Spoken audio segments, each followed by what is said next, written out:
आज मैं आपको सेल वॉल के बारे में बताऊंगी। कल मैंने आपको सेल वॉल के कुछ कैरेक्टर्स के बारे में बताया था और उसकी प्रॉपर्टीज़ के बारे में बताया था और स्ट्रक्चर ऑफ सेल वॉल के बारे में बताया था कि सेल वॉल में मिडिल लेमिला, प्राइमरी वॉल और सेकेंडरी वॉल होती है।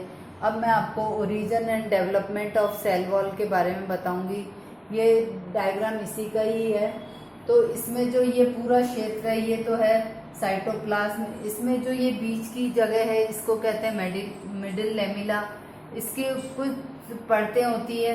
इसके बाद ये सेकेंडरी वॉल होती है जो कि थिकनिंग होती है। इसके अंदर लिग्निन, पैक्टिन, कई प्रकार की थिकनिंग होती है, तो ये बहुत मोटी होती है।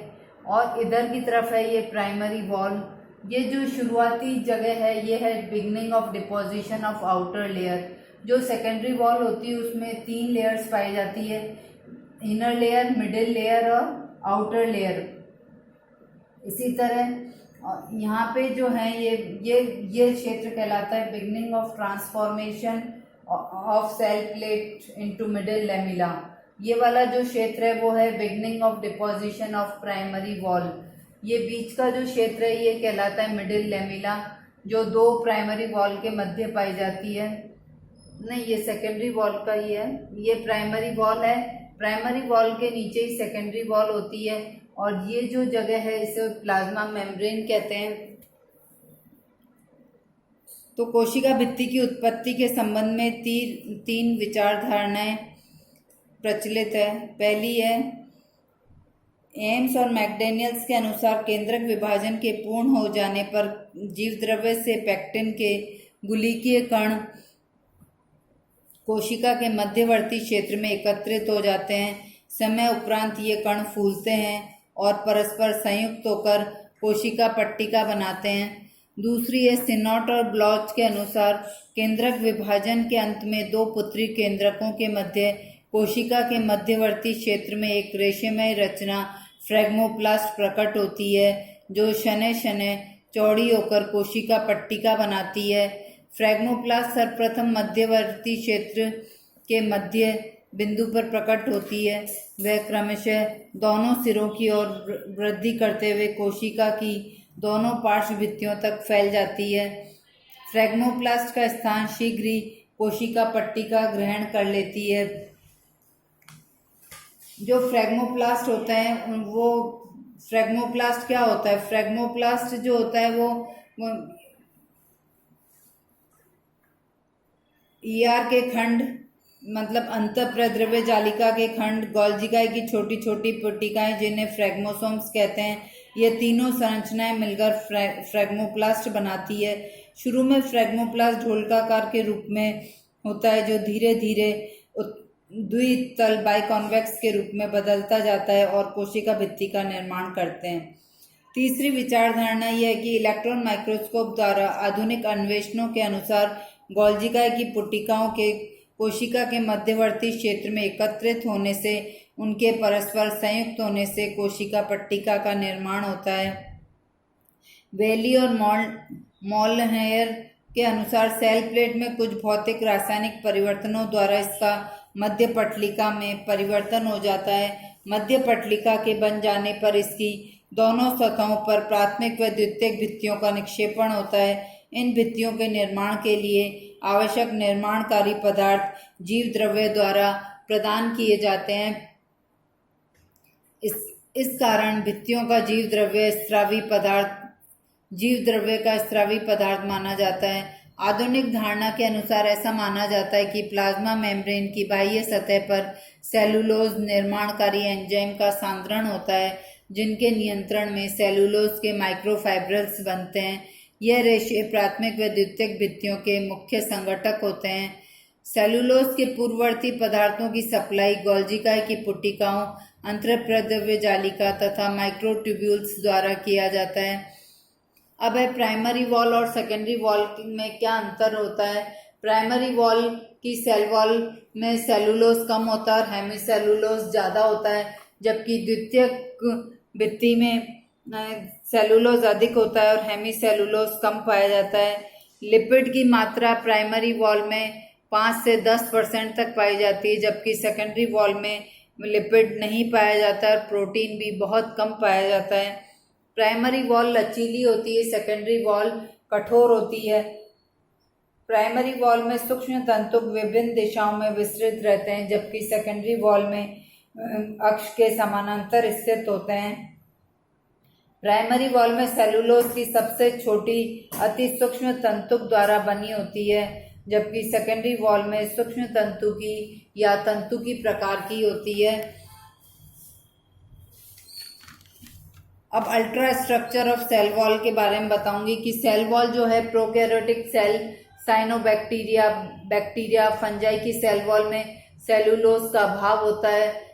इसमें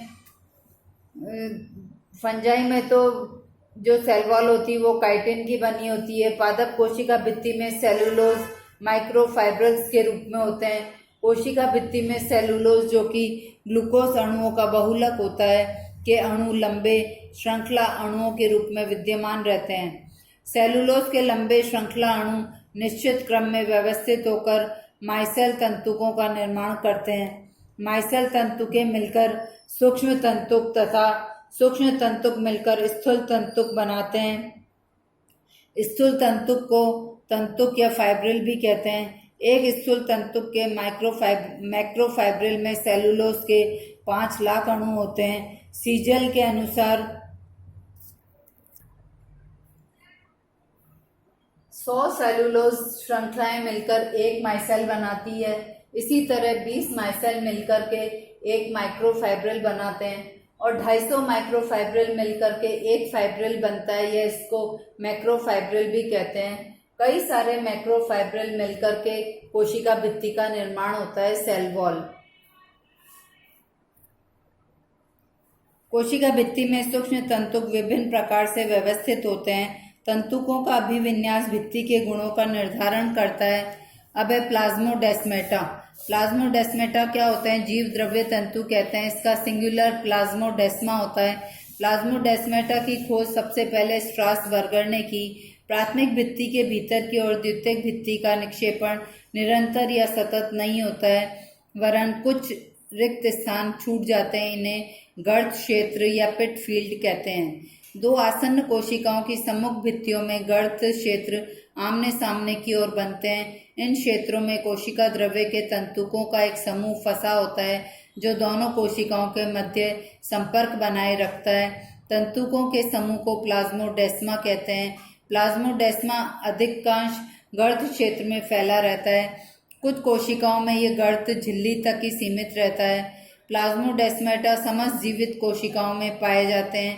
ये कोशिका द्रव्य प्रकृति के होते हैं।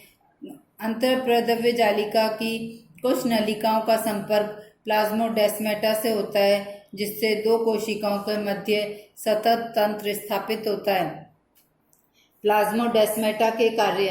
प्लाज्मोडेस्मेटा संग्रहकारी ऊतकों जैसे भ्रूणपोष की कोशिकाओं में भोजन का स्थानांतरण करना, कोशिका में बाह्य भीतरी उद्दीपनों को स्थिति के अनुसार भीतर व बाहर प्रेषित करना, कोशिका के यांत्रिक कार्यों में सहायता करना, पादप काय की असंख्य कोशिकाओं के मध्य संपर्क बनाए रखना, जिससे संपूर्ण काय एक सतत तंत्र के रूप में सक्रिय रहता है। ईसाऊ के अनुसार पादप काय में वायरस का वितरण प्लाज्मोडेस्मेटा से होता है। अधिकांश पादप हार्मोन्स का वितरण इन्हीं रचनाओं द्वारा होता है। इस डायग्राम में आपको ये बता रही हूँ कि ये प्लाज्मोडेस्मेटा होता है। ये जगह जगह में ये छोटे छोटे छिद्र पाए जाते हैं जिन्हें पिट फील्ड कहते हैं, प्राइमरी पिट फील्ड। ये जो है वो प्राइमरी वॉल है, ये दूसरे प्लाज्मोडेस्मेटा से जुड़ी हुई रहती है। और जो ये मध्य के क्षेत्र होते हैं, धागे नुमा क्षेत्र होते हैं जो 2 कोशिका को मतलब कोशिकाओं को जोड़ते हैं, वो है plasmodesmata. Growth of cell wall. कोशिका भित्ति क्षेत्रफल या सतह का फैलाव तथा आयतन या मोटाई दोनों में वृद्धि करती है। वृद्धि हार्मोन से प्रभावित तरुण कोशिकाओं की आशुनता में व्यापक वृद्धि होती है। इससे कोशिकाएं फूलती है, जिससे पतली तथा लचीली प्राथमिक भित्ति खिंचकर तन जाती है। तनी हुई प्राथमिक भित्ति की मोटाई में वृद्धि होती है। इस पर द्वितीयक भित्ति का निक्षेपण होता है। द्वितीयक भित्ति के पदार्थों का निक्षेपण दो विधियों से होता है। पहला है कणाधान इंट्यूससेप्शन विधि या पदार्थों का कणों के रूप में जमना। इसके अनुसार खिंची हुई प्राथमिक भित्ति के सूक्ष्म तंतुओं के मध्य नए सूक्ष्म तंतुओं का अंतःभरण होता है। सेलुलोज पेक्टिन के सूक्ष्म कण तनी हुई प्राथमिक भित्ति में बने अंतराकणीय स्थलों में जमा होते जाते हैं। इस प्रकार की वृद्धि में नए कण पहले से ही उपस्थित कणों के मध्य संचित होकर कोशिका भित्ति में वृद्धि करते हैं। इसमें एक ही परत में वृद्धि होती है। प्राथमिक भित्ति मुख्य रूप से कणाधान से बनती है। दूसरी है स्तराधान या पोजीशन विधि, पदार्थों का स्तरों के रूप में जमना। इसके अनुसार नए तंतुकों का जमाव पूर्व उपस्थित तंतुकों के ऊपर स्तर के रूप में होता है, न कि उनके बीच। इस क्रिया द्वारा कोशिका आकार में पूर्ण वृद्धि होने के बाद द्वितीयक भित्ति का निर्माण होता है तथा कोशिका भित्ति की मोटाई बढ़ती है। स्तराधान में प्राथमिक भित्ति की भीतरी सतह सेलुलोज व अन्य निक्षेपणी पदार्थ स्तरों के रूप में जमा हो जाता है। इस प्रकार की वृद्धि में प्राथमिक भित्ति पर संपूर्ण मोटाई के रूप में वृद्धि होती है। इन स्तरों की वृद्धि से द्वितीयक भित्ति की मोटाई बढ़ती है।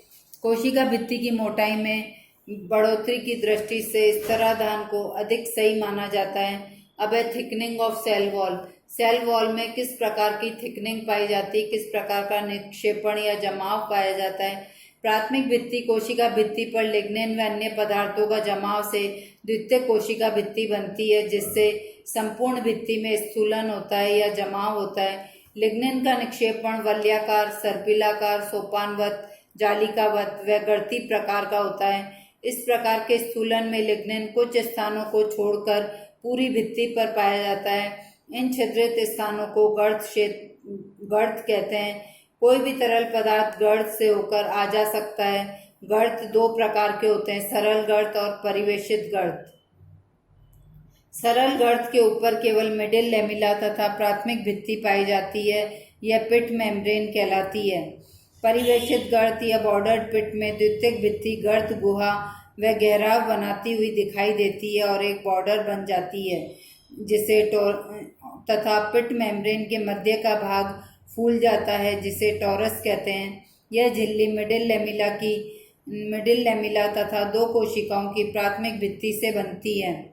टॉरस विसरण के समय महत्वपूर्ण भूमिका निभाता है। जब दबाव दोनों ओर से हो तो छिद्र खुलता है तथा यदि एक तरफ से हो तो टॉरस गर्त का मुंह बंद कर देता है। इस प्रकार टॉरस एक वाल्व की तरह कार्य करता है। इससे द्वितीयक भित्ति बढ़कर आर्क बनाती है, जिसे बॉर्डर कहते हैं। इस कारण गर्त गुहा गहरी होती जाती है। यह विभिन्न प्रकार की थिकनिंग पाई जाती है। प्रोटोजाइलम में एन्युलर थिकनिंग पाई जाती है, जिसे वलयाकार कहते हैं, और यह भी प्रोटोजाइलम में पाई जाती है। इसे सर्पिलाकार थिकनिंग कहते हैं। ये दो प्रोटोजाइलम में पाई जाती है और ये तीन प्रकार की जो होती है वो मेटाजाइलम में पाई जाती है। इसको कहते हैं सीढ़ी नुमा या स्केलरी फॉर्म थिकनिंग, और ये है जालिकावत थिकनिंग पाई जाती है, और ये है गर्त पिट्स के रूप में जो थिकनिंग पाई जाती है। पिट्स जो होते हैं वो जिन क्षेत्रों में जमाव नहीं पाया जाता है उस क्षेत्र को गर्त कहते हैं। तो इस प्रकार की थिकनिंग भी पाई जाती है।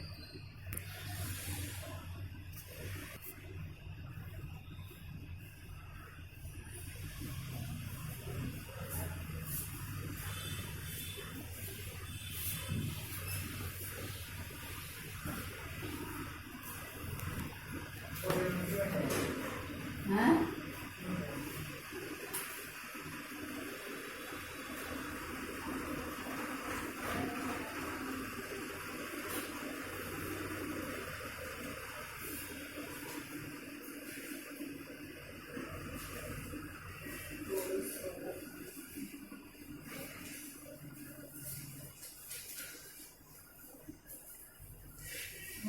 ये बहुत मेहनत करी है।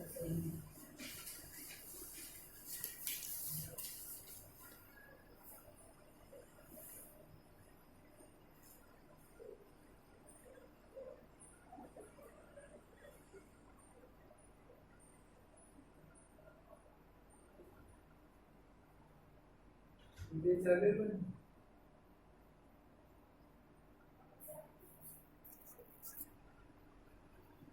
टॉरस के बारे में बताऊंगी आपको। ये बीच में मिडिल लेमिला पाई जाती है।